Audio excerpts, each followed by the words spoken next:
Hey you guys, we love boondocking because we have views like this. But we have to bring our own power and water.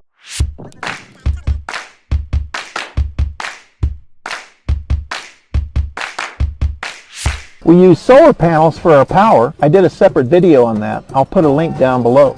Today I'm going to show you how we deal with water. On shorter trips, we just use these water jugs to refill our RV tank. On longer trips though, we need more capacity. Here's my hack. I got this 35-gallon drum. We fill the jug at home, but we need a way to get water out of the jug into the trailer.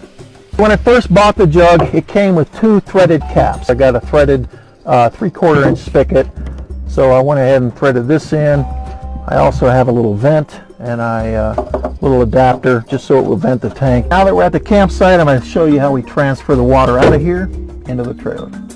I like having this weight towards the front of the truck while we're traveling down the road. When it's time to empty this into the trailer, I just move it towards the tailgate. Then I just tip the jug on its side so the spigot is facing down. I got a normal water hose. I'm going to connect it to the spigot and I'm going to run it into the tank.